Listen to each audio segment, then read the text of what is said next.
Maradona, Soccer's Greatest and Most Controversial Star, por Diego Armando Maradona. Maradona é um nome que dispensa explicações. Nesta obra, publicada nos anos de 1990, é o próprio Diego Maradona quem conta um pouco sobre a sua vida de jogador mais marcante da história do futebol argentino. Você tem à mão um microbook para conhecer a personalidade do atleta argentino mais icônico da história do país vizinho. Da vida pobre em Buenos Aires à conquista do mundo, esta obra é uma biografia escrita para crianças, com Dieguito dando suas impressões e rememorando os primeiros anos na Argentina até o ano de 1994. Para quem não conheceu Diego Armando Maradona, o jogador de futebol teve passagens memoráveis e vitoriosas em clubes como Argentinos Júnior e Boca Juniors, de sua terra natal, além do italiano Napoli, e foi o grande nome da seleção argentina campeã da Copa de 1986. Mas quem não conhece Maradona? Para entender um pouco mais do gênio, fique aí e preste atenção aos próximos 12 minutos. O começo.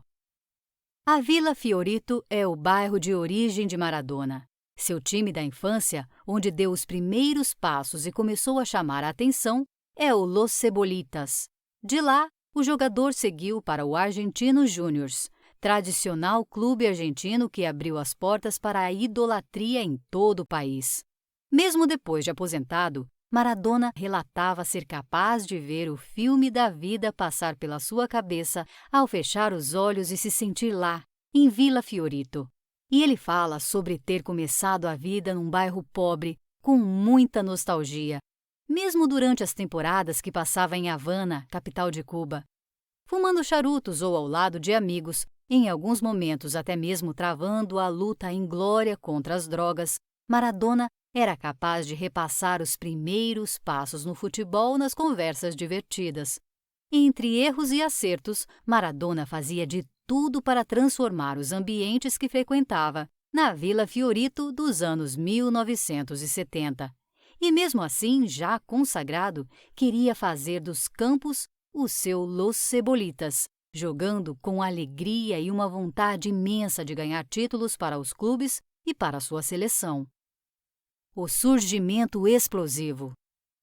Maradona passou a vida chateado por não ter sido convocado para jogar a Copa do Mundo de 1978, disputada na Argentina e vencida pelos hermanos em meio a controvérsias e pressão da ditadura militar da época. Naquele ano, Diego já era bem conhecido em todo o país como um grande craque. Mesmo assim, ficou fora do Mundial. Maradona chorou muito, mas não tanto quanto na Copa dos Estados Unidos, em 1994, quando foi pego no antidoping. Segundo o craque, foram choros diferentes, mas, nos dois casos, por causa de injustiças. Ele não esquece a mágoa com César Menotti, técnico campeão pela Argentina em 78. Com o passar dos anos, o treinador admitiu que deveria sim ter levado Maradona para aquela Copa. Teria sido mais fácil conquistar o primeiro e tão controverso título mundial para os argentinos. A paixão. 1981. Maradona sempre soube que o Boca Juniors era um time especial. Em sua casa, toda a família torcia pelo time mais popular da Argentina. Todos eram torcedores muito antes de Maradona pensar em ser jogador de futebol. E eles não imaginavam que o PIB teria uma vida de verdadeira idolatria por lá. Mas desde cedo, Dieguito sempre sonhou em vestir a camisa azul com uma faixa horizontal amarela na altura da barriga. Ele saiu do Argentinos Júniors quando o então presidente do Boca, Aragón Cabrera, investiu pesado em sua contratação. Maradona passou a vida relembrando o dia em que passou uma noite caminhando com seu pai, conversando sobre os sonhos realizados e a mudança de vida a partir dali. A idolatria, depois de jogar no Boca, ganharia outra proporção na vida de Maradona. A frustração. A primeira grande frustração na carreira de Maradona foi na Espanha, em 1982. Depois de disputar um torneio de verão na Argentina, foi jogar no badalado Barcelona. Ficou lá por 2 anos, mas não teve uma passagem tão vitoriosa quanto parecia. Foi lá, na mesma Espanha, que viveu a frustração de ser eliminado de uma Copa do Mundo pela primeira vez. Para piorar, sendo expulso justamente no jogo contra o Brasil. Depois da decepção por não ser convocado em 1978, veio a tristeza por não conseguir fazer o seu país seguir adiante. Mas Maradona daria a volta por cima, tanto em clubes quanto pela seleção de seu país. A ressurreição. Depois de 3 anos no Barcelona, em 1984, Maradona foi jogar no Napoli, um time médio, sem grandes conquistas, onde marcou história jogando ao lado de nomes como Zico e Careca.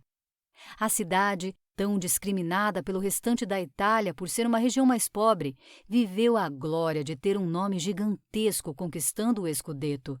Este é o nome dado para o título nacional na Terra da Bota, vencido por 3 vezes. Lá, Maradona também ganhou a Copa da UEFA, segundo maior torneio continental da Europa à época. No Napoli, Maradona viveu o auge. Era um rei na cidade, o nome que transformou um time apenas simpático num dos maiores da Europa. E tinha ainda mais espaço para viver a glória e dominar o mundo do futebol. A glória. No México, em 1986, Maradona chegou ao topo do mundo, depois de ver tantos jovens morrendo na Guerra das Malvinas, em que a Inglaterra guerreou contra a Argentina por uma ilha no Oceano Atlântico. Diego se sentiu vingado, tanto no famoso gol com a mão diante dos ingleses nas quartas de final, quanto no gol mais bonito da história das Copas, quando driblou meio time inglês cruzando o campo e entrando na galeria dos lances inesquecíveis. Na final contra a Alemanha, Maradona lembra perfeitamente de encarar o árbitro Romualdo Arpe Filho, um brasileiro baixinho, erguendo os braços para os altos, finalizando o torneio e jogando o baixinho argentino no seu maior momento de glória em toda a carreira. Uma adrenalina como essas nunca pode ser superada. A vingança. Maradona chegou à Copa da Itália tendo vencido 2 campeonatos italianos vestindo a camisa do Napoli, uma Copa da UEFA e elevado um time de estatura no máximo mediana à galeria dos grandes campeões. O craque define Nápoles como uma cidade muito opressiva, com injustiças sociais em decorrência de um preconceito grande de parte da Itália com aquela região, mais ao sul. E ele se sentiu vingado quando venceu a seleção italiana nas semifinais. Os deuses do futebol aprontaram das suas e o chaveamento sorteado antes da Copa colocou a partida justamente em Nápoles. Durante o jogo, ouviu-se muitos torcedores italianos, moradores da região, torcendo mais pela Argentina do herói baixinho do que pela seleção do próprio país. Foi nesta Copa que Maradona deixou metade da seleção brasileira pelo caminho, dando um passe para Canidia eliminar o Brasil nas oitavas de final. A Argentina parou na final, perdendo por 1-0 para a Alemanha num gol de pênalti. Mas Maradona se sentiu vingado contra a injustiça mais uma vez. A semifinal contra a Itália é um dos momentos mais memoráveis da história do futebol. Os retornos. Maradona questiona os leitores se eles sabem o que representa ser o número 1. Para ele, durante a carreira, ele foi muito mais que isso. Em 1991, foi pego pela primeira vez no antidoping. Depois de 1 ano sem jogar, em 92, acertou sua ida para Sevilha. Era a volta para jogar na Espanha. Não foi uma passagem das mais vitoriosas como se esperava de Maradona. No ano seguinte, voltou para a Argentina, onde jogou até 1994 no Newell's Old Boys. Sem muito brilho jogando em sua terra natal, a decadência seguiria na Copa de 1994, ainda que a expectativa a seu redor fosse gigantesca. A dor. 1994. Estados Unidos. A Argentina vinha jogando bem. Na segunda partida contra a Nigéria, Maradona é pego no antidoping pela segunda vez, novamente pelo uso de uma substância proibida usada em tratamentos para emagrecer. A última imagem de Maradona naquela Copa foi de mãos dadas com uma enfermeira, saindo de campo. Dias antes, um Maradona de boca aberta, vibrando, com os olhos arregalados, assombrou o mundo do futebol na estreia da Copa do Mundo.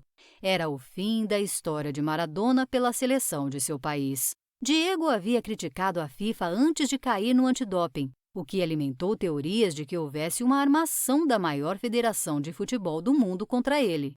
Fato é que dali para frente não veríamos mais o brilho daquele canhotinho de pouca estatura, mas muito futebol. A despedida. Ao voltar para casa humilhado depois da suspensão que o tirou da Copa dos Estados Unidos, Maradona só queria se esconder, ficar em casa, dormir, não dar entrevistas nem falar com ninguém.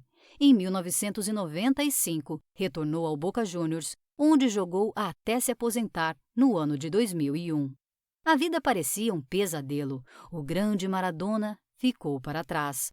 Nas lembranças da Copa de 1986, no Napoli, dos anos 1980, ele nunca mais seria o mesmo.